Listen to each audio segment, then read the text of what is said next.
Maharashtra TV9 news. संकल्प सर्वसामान्यांच्या हिताचा.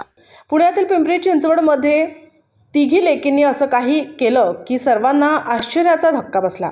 बाप मृत्यूशी झुंज देत असताना लेकींनी संपत्ती मिळवण्यासाठी नको ते कृत्य केलं.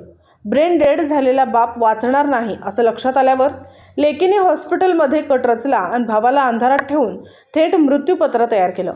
मृत्यूपत्रावर वडिलांच्या अंगठ्याचे ठसे पिंपरी चिंचवड शहरातील एका नामांकित रुग्णालयात मृत्यूशी झुंज देत असताना पोटच्या 3 लेकींनी रुग्णालयात येऊन चोरून वडिलांच्या अंगठ्याचे ठसे बनावट मृत्यूपत्रावर घेतले. पिंपळे गुरव येथे राहणाऱ्या 65 वर्षीय व्यक्तीला कर्करोग आणि हृदयरोगाने ग्रासलं होतं. त्यांना जास्त त्रास होऊ लागल्याने 14 जानेवारीला मुलाने पिंपरीतील एका नामांकित रुग्णालयात दाखल केलं होतं. गेल्या काही दिवसांपासून त्यांच्यावर उपचार सुरू होते. मात्र दिवसेंदिवस त्यांची प्रकृती खालावत चालली होती. काही दिवसांपूर्वी ब्रेन डेड झाल्यावर तिघी मुलींनी रुग्णालयात धाव घेतली. रुग्णालयात भरती असल्याचं माहिती असताना एकदाही मुली वडिलांना पाहायला आल्या नाहीत. पण वडिलांचं काही खरं नाही असं लक्षात येताच मुलींनी रुग्णालयाच्या येरझाऱ्यात घालण्यास सुरुवात केली. मुली सलग 3-4 दिवस भेटायला येऊ लागल्या.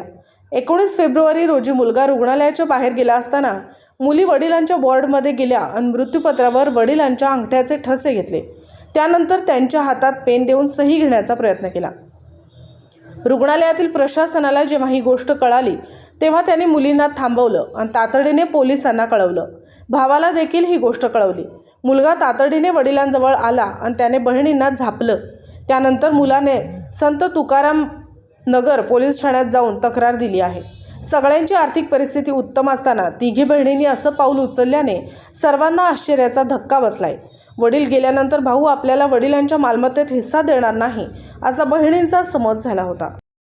आपल्या परिसरातील महत्त्वाच्या बातम्या पाहण्यासाठी महाराष्ट्र TV9 न्यूज चॅनलला YouTube वर सबस्क्राईब करा आणि बेल आयकॉन प्रेस करा.